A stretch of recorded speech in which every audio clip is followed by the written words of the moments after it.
आप सभी को अपना चैनल डीएम क्लासेज में स्वागत है। जैसा कि आपको पता है कि हम लोग यह डीएम क्लासेज में बिहार पुलिस का प्रीवियस ईयर क्वेश्चन प्रैक्टिस कर रहे हैं। तो आज हम लोग सामान्य ज्ञान से जो क्वेश्चन है वह 20 क्वेश्चंस की प्रैक्टिस करेंगे। जो यह क्वेश्चन जो हमारा आपको बता दे कि यह 14 तारीख चौथा महीना 2010 को एग्ज़ाम हुआ था, उसमें यह क्वेश्चन हमसे पूछा गया था। तो यह प्रीवियस ईयर क्वेश्चन प्रैक्टिस कर रहे सभी लोग चैनल को सब्सक्राइब लाइक शेयर जरूर करेंगे और चैनल का फ़ायदा उठाइए। यह स्पेशल बिहार पुलिस के लिए बैच शुरू किया गया है जो हमारे सभी बिहार पुलिस प्रतियोगिता भागी के लिए बहुत ज़रूरी है। तो चलिए समय को देखते हुए अभी हम क्वेश्चन से स्टार्ट कर रहे हैं। आपको प्रश्न संख्या पहला है आपके सामने में। ध्यान दीजिएगा कि निम्नलिखित में से कौन सी नदी पश्चिम की ओर बहती है। ऑप्शन है आपके सामने में नर्मदा, कावेरी, गोदावरी, कृष्णा। जवाब देंगे कि सही जवाब आपका क्या होगा। प्रश्न संख्या 1 नंबर क्वेश्चन, तो सही जवाब है आपका ऑप्शन नंबर ए जो है वह सही जवाब है, नर्मदा। आंसर होगा आपका नर्मदा जो है यह सही जवाब है। नर्मदा नदी जो है अमरकंटक से उद्गम होता है। इसका जो उद्गम जो होता है वह अमरकंटक से होता है होकर यह पूरब से पश्चिम की ओर बहती है। कहाँ से बहती है? तो यह पूरब से पश्चिम की ओर बहती है। ठीक है, बहती हुई डेल्टा का निर्माण करता है। यह जो निर्माण करता है यह डेल्टा का निर्माण करता है। ठीक, तो यह जो है यह जो नदी है यह पूरब से पश्चिम की ओर बहती है और यह डेल्टा का निर्माण करती है। उसके बाद जो है आप समझिएगा कि यह अपना जल अरब सागर में गिराती है। यह जल जो है अपना अरब सागर में गिराती है। गोदावरी, कृष्णा, कावेरी ये सब जो है महानदी पश्चिम से पूरब की ओर बहती है। ठीक है, तो आपका सही जवाब है ऑप्शन नंबर ए जो है आपका राइट आंसर है। आगे देखते हैं प्रश्न संख्या दूसरा नंबर क्वेश्चन है आपके सामने में कि भारत के संविधान को बनाने वाली संविधान सभा के अध्यक्ष कौन थे। ऑप्शन है आपके सामने में पंडित जवाहरलाल नेहरू, डॉक्टर राजेंद्र प्रसाद, डॉक्टर भीमराव अंबेडकर और के.एम. मुंशी। तो सही जवाब बताइएगा, सही जवाब क्या है। तो सही जवाब है आपका ऑप्शन नंबर बी जो है डॉक्टर राजेंद्र प्रसाद। डॉक्टर राजेंद्र प्रसाद आपका सही जवाब है। 11 दिसंबर, ध्यान दीजिएगा, 11 दिसंबर 1946 को संविधान सभा की दूसरी बैठक हुआ था। यह संविधान सभा की दूसरी बैठक हुआ था। उसमें डॉक्टर राजेंद्र प्रसाद को संविधान सभा का अस्थायी अध्यक्ष चुना गया था। 26 नवंबर, उसके बाद जो है 26 नवंबर 1949 को संविधान सभा ने संविधान के प्रारूप को स्वीकार कर लिया, जिसे भीमराव अंबेडकर की अध्यक्षता का प्रारूप समिति ने तैयार किया था। तो ये आपका ऑप्शन नंबर बी जो है वह सही जवाब है। आगे देखते हैं प्रश्न संख्या तीसरा नंबर क्वेश्चन है आपके सामने में। राज्य अपहरण की नीति की शुरुआत निम्नलिखित में से किसके द्वारा की गई थी। A option Lord Hastings, Lord Wellesley, C option है आपका लॉर्ड डलहौजी और डी ऑप्शन है लॉर्ड बेंटिंग। तो बताएंगे सही जवाब आपका तीसरे नंबर क्वेश्चन का सही जवाब क्या है। तो सही जवाब आपका ऑप्शन नंबर सी जो है वह सही जवाब है। लॉर्ड डलहौजी ने व्यापकता का सिद्धांत या हड़प नीति की शुरुआत की, और यह हड़प नीति की जो शुरुआत किया था डलहौजी, हड़प नीति की जो शुरुआत की थी यह 1848 से 1856 में शुरुआत किया था। डलहौजी द्वारा अधिगृहित किए गए प्रमुख राज्य सातारा, जैतपुर, संबलपुर, बालघाट, उदयपुर, झांसी, नागपुर, ये सारे राज्य को जो है इन्होंने कुप्रशासन का आरोप लगाकर हड़प लिया था। तो सही जवाब जो है आपका ऑप्शन नंबर सी जो है वह सही जवाब है। आगे ध्यान देते हैं प्रश्न संख्या अब आपका 4 नंबर क्वेश्चन है कि निम्नलिखित में से कौन सा ग्रह अति तापती है।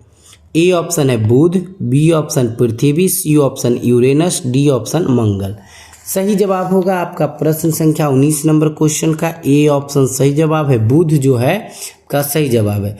बुध सूर्य का सबसे नजदीक का ग्रह है। बुध जो है आपको बता दे कि बुध जो है सूर्य का सबसे नजदीक का ग्रह है। ठीक, यह सबसे छोटा है। यह ग्रह जो है सबसे बुध जो है यह सबसे छोटा ग्रह है, सबसे छोटा ग्रह है जिसके पास कोई उपग्रह नहीं। इसके पास कोई उपग्रह नहीं है, कोई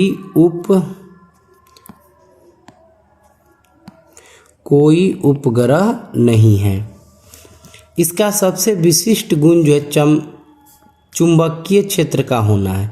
यहाँ दिन अति गर्म व रात बर्फीली होती है। इसका तापांतर भी जो होता है सभी ग्रहों में सर्वाधिक है। तो आपका ऑप्शन नंबर ए जो है वह सही जवाब है। आगे ध्यान देते हैं प्रश्न संख्या 5 नंबर क्वेश्चन है प्रोटीन का सबसे उच्च स्रोत है। ए ऑप्शन है खाद्यान्न, बी ऑप्शन दाल, सी ऑप्शन दूध और डी ऑप्शन है आपका सब्जियां। बताएंगे सही जवाब आपका प्रश्न संख्या 5 नंबर क्वेश्चन का सही जवाब, और सही जवाब है आपका ऑप्शन नंबर बी दाल। दाल जो है सबसे यानी प्रोटीन की सर्वाधिक मात्रा जो है सोयाबीन में पाया जाता है। अगर बात कीजिएगा प्रोटीन की तो इसकी सबसे ज़्यादा जो मात्रा है यह सोयाबीन में पाया गया है, सोयाबीन में। ठीक है, सबसे ज़्यादा इसमें प्रोटीन की मात्रा जो है लगभग प्रोटीन की मात्रा 40% होता है सोयाबीन में। यह मुख्यतः दलहनी एवं तिलहनी फसल है और सोयाबीन से दूध की तैयार किया जाता है जो गाय के दूध का समक्ष होता है। मूंगफली भी एक प्रोटीन का अच्छा स्रोत भी है। तो आपका ऑप्शन नंबर बी जो है वह सही जवाब है। आगे ध्यान देते हैं अब हम लोग क्वेश्चन नंबर 6 नंबर प्रश्न 6 नंबर क्वेश्चंस को देखिएगा।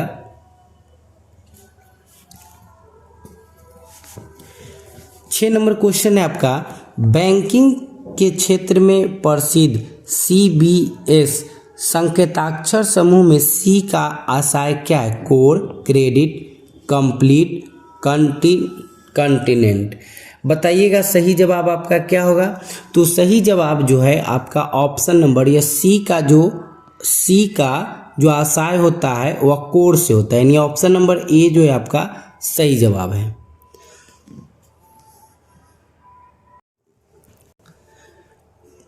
आगे ध्यान दीजिएगा, राज्य सरकार को सबसे अधिक राजस्व प्रदान करता है बिक्री कर, निगम कर, सीमा शुल्क, आबकारी शुल्क। बताइएगा सही जवाब क्या होगा आपका। तो सही जवाब जो है आपका ऑप्शन नंबर ए जो है यह बिक्री कर। राज्य सरकार का सबसे अधिक राजस्व जो होता है वह बिक्री कर से आता है, यानी ऑप्शन नंबर ए जो है आपका सही जवाब है, बिक्री कर होगा इसका सही जवाब। प्रश्न संख्या 8 नंबर क्वेश्चन है कि क्षोभ मंडल की मोटाई बढ़ सकती है। ए ऑप्शन जाड़ा में, बी ऑप्शन गर्मी में, सी ऑप्शन बसंत काल में और डी ऑप्शन है इनमें से कोई नहीं। तो जवाब देंगे सही जवाब आपका क्या होगा प्रश्न संख्या 8 नंबर क्वेश्चन का। तो सही जवाब है आपका ऑप्शन नंबर बी गर्मी में, गर्मी के दिनों में। यानी वायुमंडल की सबसे निचली परत होता है क्षोभ मंडल।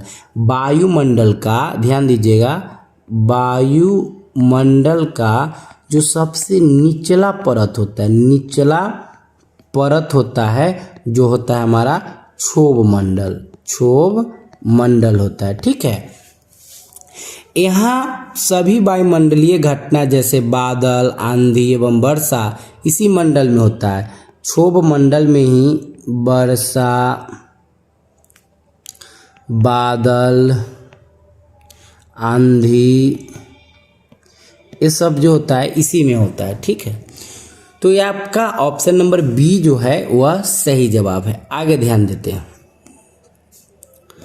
अगला क्वेश्चन है आपका 9 नंबर क्वेश्चन। ध्यान दीजिएगा कि भारत के संविधान के निर्माताओं ने निम्न में से कौन सा लक्षण अमेरिका में संविधान से ग्रहण किया है? न्यायिक समीक्षा, मौलिक अधिकार, सर्वोच्च न्यायालय के न्यायाधीशों की पद से हटाने की प्रक्रिया, उपरोक्त में से सभी। तो डी ऑप्शन आपका यहाँ सही जवाब होगा, ऑप्शन नंबर डी। भारत के संविधान निर्माता द्वारा अमेरिका से जो संविधान से लिया गया था वह सहायता निम्न है, जैसे मौलिक अधिकार, न्यायिक पुनरावलोकन, संविधान की सर्वोच्चता, न्यायपालिका की स्वतंत्रता। ये सारे जो है आपका ऑप्शन नंबर डी जो है आपका सही जवाब है। अब आगे ध्यान देते हैं हम लोग, प्रश्न संख्या जो है 10 नंबर क्वेश्चन आपके सामने में है, ध्यान दीजिएगा। भारतीय संस्कृति का स्वर्ण युग कहा गया है? राजपूत काल का, गुप्त काल का, चोल काल का, मौर्य काल का। बताएंगे सही जवाब क्या होगा आपका, और सही जवाब है आपका यहाँ पर ऑप्शन नंबर बी जो है वह सही जवाब है, गुप्त काल। गुप्त काल इज राइट आंसर है आपका 10 नंबर क्वेश्चंस का। यानी सांस्कृतिक उपलब्धि के कारण गुप्त काल को भारतीय इतिहास का स्वर्ण युग बोला गया है। भारतीय इतिहास का स्वर्ण युग, यानी स्वर्ण युग जो बोला गया है वो किसको बोला गया है? तो गुप्त काल को बोला गया है। ठीक है, गुप्त काल को बोला गया है। मंदिर बनाने की कला तथा त्रिमूर्ति अवधारणा का विकास गुप्त काल में होता है। यानी मंदिर बनाने की जो कला होता है, मंदिर बनाने की कला, मंदिर बनाने की कला जो है हमारा, यह गुप्त काल में ही होता है। ठीक है, यानी सही जवाब है आपका ऑप्शन नंबर बी जो है वह राइट आंसर है। आगे ध्यान देते हैं हम लोग, प्रश्न संख्या 11 नंबर क्वेश्चंस आपके सामने में है, ध्यान दीजिएगा। प्रश्न संख्या 11, निम्न में से किसने टका अथवा रुपया से अभिहित चांदी की मुद्रा का प्रवर्तन किया था? शेरशाह सूरी, अकबर, तैमूर, हुमायूं। बताइएगा सही जवाब क्या है। 11 नंबर क्वेश्चंस आपके सामने में है और सही जवाब है आपका 11 नंबर क्वेश्चंस का ए ऑप्शन, शेरशाह सूरी। शेरशाह सूरी जो किए थे, यानी ए ऑप्शन आपका सही जवाब है। सूर साम्राज्य का संस्थापक और अफगान वंशीय शेरशाह सूरी था और शेरशाह ने 178 ग्रेन चांदी का रुपया, ध्यान दीजिएगा 178 ग्रेन चांदी की रुपया, ठीक है, एवं 380 ग्रेन के दाम चलवाया था। यानी ए ऑप्शन जो है आपका सही जवाब है। आगे ध्यान देते हैं हम लोग, प्रश्न संख्या 12 नंबर, अंतर्राष्ट्रीय तिथि रेखा कौन है? विषुवत रेखा है, 0 डिग्री देशांतर है, 90 डिग्री पूर्वी देशांतर है और 180 डिग्री पूरब देशांतर है। तो बताइएगा कि सही जवाब क्या होगा आपका 12 नंबर क्वेश्चंस का। तो सही जवाब है जो है आपका 12 नंबर क्वेश्चंस का वो डी ऑप्शन आपका सही जवाब है। 180 डिग्री देशांतर को अंतर्राष्ट्रीय तिथि बोला गया है। ये ध्यान दीजिएगा, 180 डिग्री को ही अंतर्राष्ट्रीय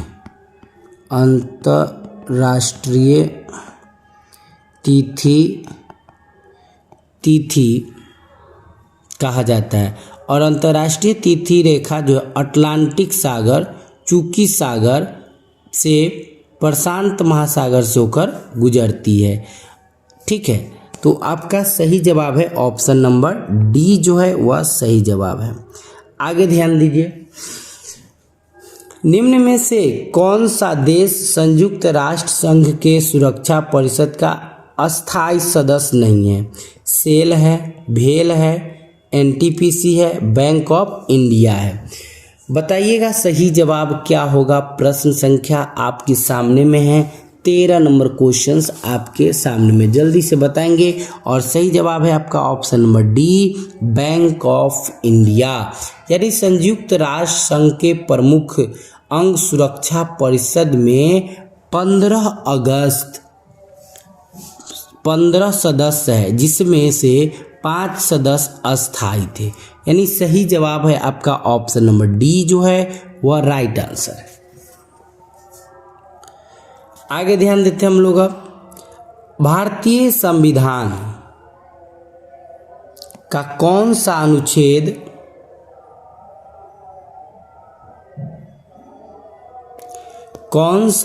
अनुच्छेद राज्य सरकार को ग्राम पंचायत के संगठन का निर्देश देता है, बताइएगा। तो ऑप्शन ए अनुच्छेद 40, ऑप्शन बी अनुच्छेद 32, ऑप्शन सी अनुच्छेद 48 और अनुच्छेद 78। बताइएगा सभी लोग सही जवाब जो है आपका प्रश्न संख्या 14 नंबर क्वेश्चंस का सही जवाब क्या होगा। जल्दी से सभी लोग क्वेश्चंस को पढ़िए, सुनिए और फिर जवाब दीजिएगा कि सही जवाब आपका क्या है।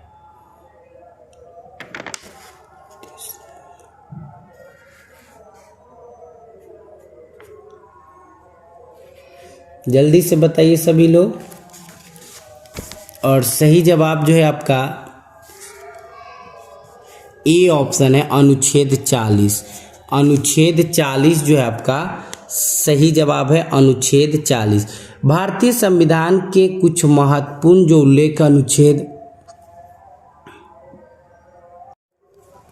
अनुच्छेद 40 आपका सही जवाब है। अनुच्छेद 40 में ग्राम पंचायतों का संगठन, अनुच्छेद 40 में ग्राम पंचायत, ध्यान दीजिएगा, ग्राम पंचायतों का संगठन। उसके बाद अनुच्छेद फिर आपका जो है 32, अनुच्छेद 32 में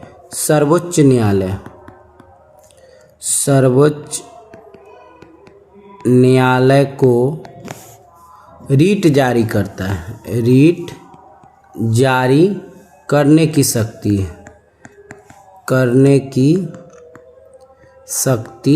है, ठीक। अनुच्छेद 48 जो है यह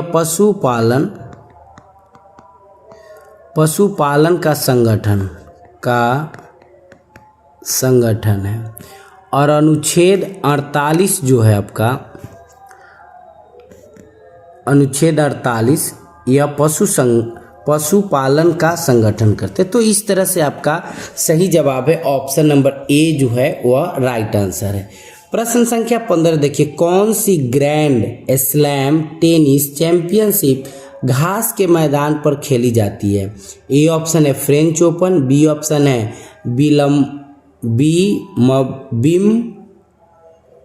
बिम लंदन, सी ऑप्शन है आपका यूएस ओपन, डी ऑप्शन है ऑस्ट्रेलियन ओपन। बताइएगा सही जवाब आपका क्या होगा। नेक्स्ट क्वेश्चंस आपके सामने में है और जवाब दीजिएगा सही जवाब। और सही जवाब है आपका ऑप्शन नंबर बी जो है वह राइट आंसर है, ऑप्शन नंबर बी। आर्कियोपेलागो का आशय क्या है। पठार है, द्वीप है, झील है, पर्वत है। बताइएगा सही जवाब आपका क्या होगा। और सही जवाब है आपका ऑप्शन नंबर बी, यह द्वीप है। यह द्वीप है, क्या है, द्वीप। द्वीप समूह के किसी सागर और महासागर या झील में स्थित द्वीप की श्रृंखला को ही कहा जाता है आर्कियोपेलागो, यानी बी ऑप्शन आपका सही जवाब है। आगे ध्यान दीजिएगा, मिट्टी और पत्थर के टुकड़ों का पहाड़ी की तल की ओर गमन करना कहलाता है मृदा अपरदन, मृदा अपक्षेपण, नाइट्रोजन से युक्त होना, हुमायूस की कमी से ग्रस्त होना। तो बताइएगा सही जवाब आपका अब क्या है। और सही जवाब है आपका ऑप्शन नंबर ए, मृदा, यानी ए ऑप्शन आपका सही जवाब है। आगे ध्यान देते हैं, क्वेश्चन है कि भूमि सुधार, ध्यान दीजिएगा, भूमि सुधार के अंतर्गत कौन नहीं आता है। बिचौलियों का उन्मूलन, जोतों की चकबंदी, सहकारी खेती, किसानों को घर बनाने के लिए ऋण। तो क्या होगा सही जवाब बताइएगा। तो यह सही जवाब है आपका ऑप्शन नंबर डी कि किसानों को घर बनाने के लिए ऋण, यानी डी ऑप्शन जो है आपका सही जवाब है, ऑप्शन नंबर डी। भूमि सुधारों के अंतर्गत सरकार के कुछ नियम कदम उठा, जैसे भूमि स्वामित्व सुधार, बिचौलियों की संपत्ति है और लगान का नियम है, जैसे जोतों की चकबंदी, सहकारी भूमि का प्रारंभ। तो इस तरह से आपका डी ऑप्शन जो है वह सही जवाब है। आगे ध्यान देते हैं, बगदाद किस नदी के किनारे स्थित है? नील, टाइग्रिस, टेम्स और राइन। बताइएगा सही जवाब आपका क्या होगा 19 नंबर क्वेश्चंस का। जल्दी से सभी लोग क्वेश्चन पढ़िए, सुनिए और जवाब दीजिए। और सही जवाब जो है आपका 19 नंबर क्वेश्चंस का बी ऑप्शन जो है सही जवाब है, ऑप्शन नंबर बी। चलिए आगे ध्यान देते हैं, कालिदास किस शासक के समकालीन थे? कालिदास जो है किस शासक के समकालीन थे? बताइएगा। ए ऑप्शन है कनिष्क, हर्षवर्धन, समुद्रगुप्त, चंद्रगुप्त द्वितीय। तो सही जवाब है आपका ऑप्शन नंबर डी, चंद्रगुप्त द्वितीय। डी ऑप्शन जो है आपका यहाँ पर राइट आंसर है। चंद्रगुप्त द्वितीय के शासन काल में संस्कृत भाषा का सबसे प्रसिद्ध कवि थे। यह संस्कृत भाषा का सबसे प्रसिद्ध कवि थे कालिदास। कालिदास की कृति थी अभिज्ञान शकुंतलम, प्रथम भारतीय रचना है जिसका अनुवाद यूरोपीय भाषाओं में भी हुआ है, इसलिए आपका डी ऑप्शन जो है वह सही जवाब है। इस तरह से आप डीएम क्लासेज को ज़्यादा से ज़्यादा शेयर, लाइक, सब्सक्राइब जरूर करें। धन्यवाद।